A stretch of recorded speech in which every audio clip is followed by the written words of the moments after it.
আলহামদুলিল্লাহ। হাজি হিদায়াতুল বাইতুল মামুন জামে মসজিদ সম্মানিত মুসলিম পর্দানিশী সম্মানিত মা ও বোনেরা, মহান আল্লাহ রাব্বুল আলামিনের দরবারে অসংখ্য অগণিত শুকরিয়া আদায় করি যে আল্লাহ রাব্বুল আলামিন দয়া করে মায়া করে মোহাম্মদ করে ভালোবেসে 10 মায়ের 10 সন্তান বিকাশিত হয়ে জুড়ে মিলে বসার মতো যে আল্লাহ সুযোগ করে দিলেন, ইনশাআল্লাহ পাকের দরবারে প্রাণ খুলে অন্তরস্থল থেকে কালিমাতুর শুকর আদায় করি। সকলে একযোগে বলি আলহামদুলিল্লাহ। মহান আল্লাহ রাব্বুল আলামিনের দরবারে আরো শুকর গুজার করি। এই মাসটির নাম কি জানেন? রবিউল আউয়াল মাস।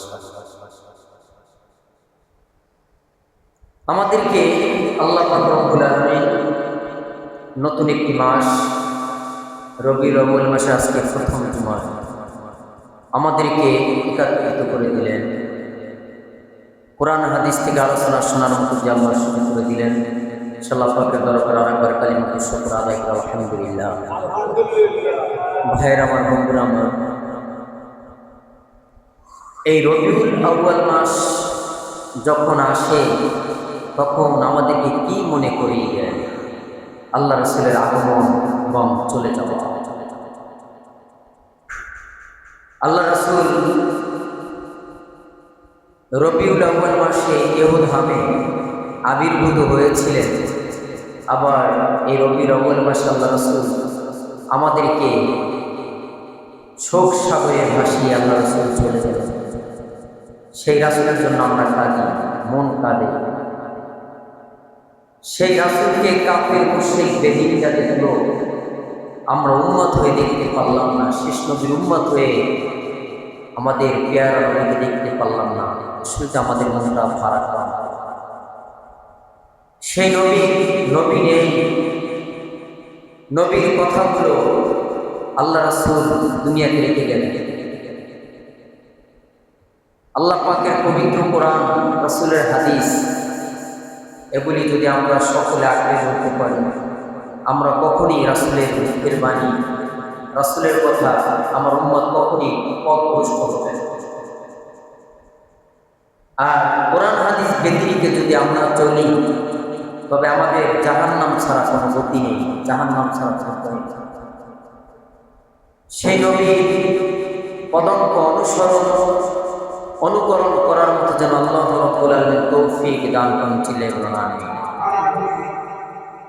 সম্মানিত ভাইরা, আল্লাহ রাব্বুল আলামিন পবিত্র কোরআনুল কারীমে ইরশাদ করে দিয়েছেন, লা ইন শাকারতুম লা আযীদান্নাকুম ওয়া লা ইন কাফারতুম ইন্না আযাবি লাশাদীদ। আল্লাহু আকবার। ভাইরা আমার, বন্ধুরা আমার, আল্লাহ রাব্বুল আলামিন বললেন, আমার যে সমস্ত বান্দা বান্দী আমার নিয়ামত বেনিয়ামতের শুকর গুজার করবে, আমি আল্লাহ রাব্বুল আলামিন তার উপরে নিয়ামত বাড়ায় দেব। বলেন সুবহানাল্লাহ। আর যে বান্দা বান্দী আমার নিয়ামতের শুকর গুজার করবে না, অকৃতজ্ঞ প্রকাশ করবে, আমি আল্লাহ রাব্বুল আলামিন তার কাছ থেকে নিয়ামত ছিনিয়ে নিয়ে যাব এবং তাকে শক্ত আযাবে গ্রেফতার করব। বলেন নাউযুবিল্লাহ। সম্মানিত ভাইরা, আজকের আমি এই পবিত্র কোরআনের আয়াতটি এনেছি কারণে আজকে সুস্থতা এবং অসুস্থতা নিয়ে কিছু হাদিস বলব। সুস্থ রাখার মালিক আল্লাহ, অসুস্থতাও তিনি করেন। এই জন্য উভয় অবস্থায় আল্লাহ পাকের শুকর গুজার করতে হবে। আল্লাহ আমাকে রোগাক্রান্ত রেখেছেন, আপনি বেজার হবেন, আপনি নারাজ হবেন, এটা করা যাবে না। উভয় অবস্থায় আল্লাহ পাকের কাছে শুকর গুজার করতে হবে। এই যে রোগ, শোক, বালা মুসিবত, এটা আল্লাহ পাকের পক্ষ থেকে আছে, ঠিক কিনা বলেন?